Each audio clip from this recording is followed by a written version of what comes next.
before that, one of the largest counties in the Commonwealth, has done an excellent job. Toby Vick, I think, followed in your footsteps, is that right?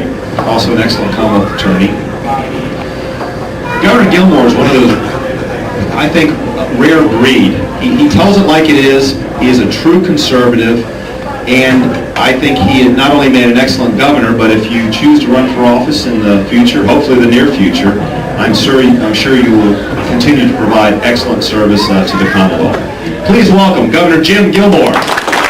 Overwhelming turnout this morning. I can't get over how terrific this is. This is really wonderful. I've got so many good friends who are here in the room also. Let me first of all begin by making sure that everybody this morning sees and has a chance to meet when you leave the former First Lady of Virginia, my wife Roxanne.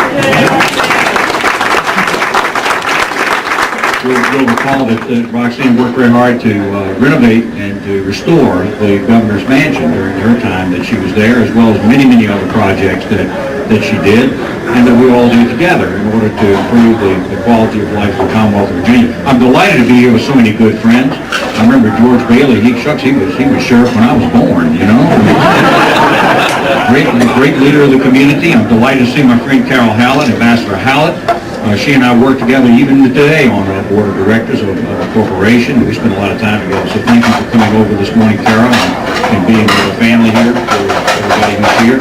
I can't single out everybody. I've got too many friends in this room. I've met with the distinguished leaders of the party. I'm honored to be here this morning with Rob Bell. Where are you, Rob? Where are you? Right here. Our distinguished member of the House of Delegates and a good friend, and I'm delighted to see you. And so many others, Clarence Roberts and others who are here in the room who work in the administration. I have great ties to this community, as everybody here knows. I feel like I'm here at home. I came to Charlottesville and went to the University of Virginia. And after the time the United States Army came back and went to the law school here, so much of my life has been spent right here in Charlottesville.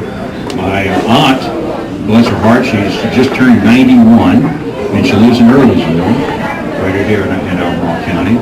Our son, Jay, went to UVA. He's now working in Washington. Our son, Ashton, is today a second-year man at the University of Virginia. So we have great ties in this community.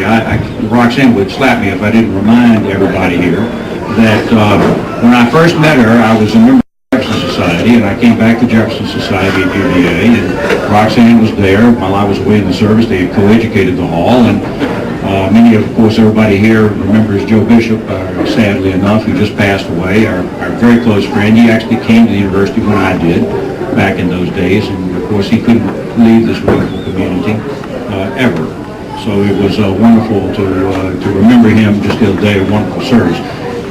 Roxanne and I had our first date going door to door for J. Kenneth Robinson. That's right. He took me to the picnic afterwards. I took her to the picnic after, she says. Of course, she had to pay her own ticket naturally. But that's exactly true. I still remember doing it. Going door to door with Roxanne was our first date for J. Kenneth Robinson all those years ago in Charlottesville. I'll never forget. I came to really understand the value of individual work on behalf of the community and behalf of the party out there during that time. I'll never forget that I ran into a house. Nobody was at home, of course, but I left the door hanger and all that, just like we all do. And I looked around the back, and there was this cinder block garage. It was nowhere near as big as this room. I don't know, maybe a quarter as big as this room. And a little old man was living in that cinder block garage. And he could barely speak at all, but I told him, right there, campaigning for J. Kenneth Robinson, would he please go to the polls and vote? He kept nodding and everything like that.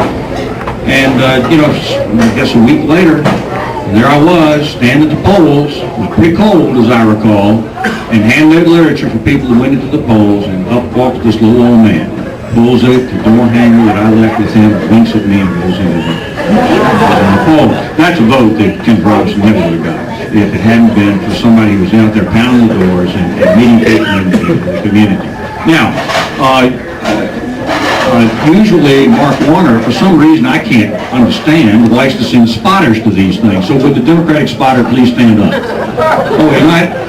Well, all right. We have I want to report to you all that so far we have converted 5 Mark I responders to the Republican Party. Look, I'm going to take my coat off. I can't keep up with Christian and Keith, okay?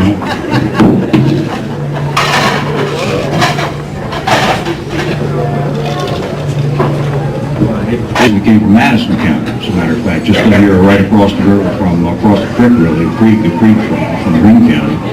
And, I came up here all my childhood, as a matter of fact, through Charlottesville and up in Madison County to Wolftown in Madison County.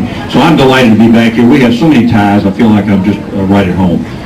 We have recently, as you know, the party, after much struggle, concluded that we would nominate the Senate candidacy by convention.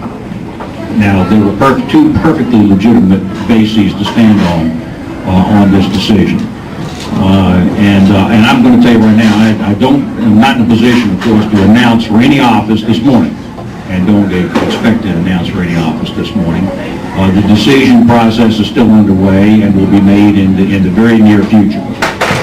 If we just choose to run for the Senate, we've examined all different options, several options, the governorship, the Senate race, or nothing at all. Life's good right now, as Carol and I both know, and I've had a chance to spend much of my life in public service, but an opportunity to run again and to serve for the people of Virginia, particularly in a federal office, would certainly be an extraordinary opportunity. I spent a lot of time in my life dealing with a lot of these important federal issues. With respect to the convention process, it is perfectly legitimate to choose a primary. It's perfectly okay. It brings people in. It gives you a chance to go out there and run basically what amounts to a real campaign. And that's okay. You raise a lot of money and you spend a lot of money and you get a little name ID. But I already got name ID. People know who I am across the Commonwealth of Virginia. And that it is true that some new people have moved in. We've got a little room to grow here and some more people to meet. But there's plenty of opportunity to do that. The party chose a convention, and I certainly recommended that process. And the reason that I recommended that process was that it buys us the one commodity that we just don't have, that we can't get back, and that's the commodity of time. The whole business of running for federal office now is about finance. It's about raising money, and that requires, above all things, time. And I'm going to talk to you all about that a little bit as we go forward here and discuss it.